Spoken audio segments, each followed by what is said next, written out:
এই অসহায় মা ও তার প্রতিবন্ধী ছেলেকে কেউ একজন ফল খাইতে দিছে। সকালবেলা আমি তাদেরকে দেখার জন্য আসলাম। আসার পর এই মা আমাকে ফল বের করে দিচ্ছে খাওয়ার জন্য। এই অসহায় বৃদ্ধ মা ও তার প্রতিবন্ধী ছেলে দুজনে তৃপ্তি সহকারে ফল খাচ্ছে।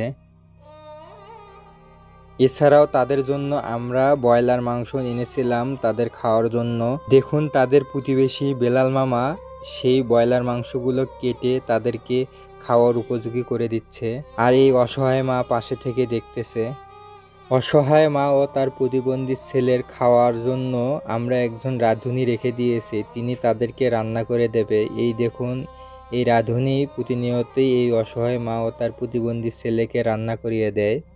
আমি যদি আপনাদেরকে এনাদের ঠিকানার কথা বলি, এইটা গাইবান্ধা জেলার পলাশবাড়ি থানার ১ নং কিশোরগাড়ি ইউনিয়নের কাশিয়াবাড়ি গ্রাম। রাস্তার পাশে এনাদেরকে আমরা থাকার উপযোগী করার জন্য একটি ঘর, একটি রান্নাঘর এবং পায়খানা ও টিউবওয়েল বসিয়ে দিয়েছি।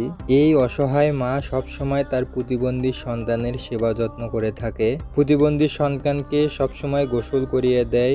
আপনাদের সহযোগিতার মাধ্যমে এই অসহায় মা ও তার প্রতিবন্ধী সন্তানকে আমরা বৈদ্যুতিক কারেন্টের ব্যবস্থা করে দিয়েছি। এই অসহায় মা ও তার প্রতিবন্ধী সন্তানকে আমরা কয়েক বছর আগে একটি রাস্তার ধারে গাছের নিচে পেয়েছিলাম তাদেরকে। তারপর থেকে আপনাদের সহযোগিতার মাধ্যমে এই অসহায় মা ও তার প্রতিবন্ধী সন্তানের সেবা করে আসছি আমরা। এই অসহায় মানুষ দুটি যতদিন বেঁচে থাকবে আপনাদের সহযোগিতার মাধ্যমে এবং আল্লাহর রহমতে অবশ্যই আমরা সেবা করে তাদেরকে সুস্থ রাখার চেষ্টা করব ইনশাআল্লাহ। মা ও সন্তানের এমন ভালোবাসা পৃথিবীতে কমই দেখা যায়। সন্তানের প্রতি মায়ের ভালোবাসা কখনো শেষ হবার নয়।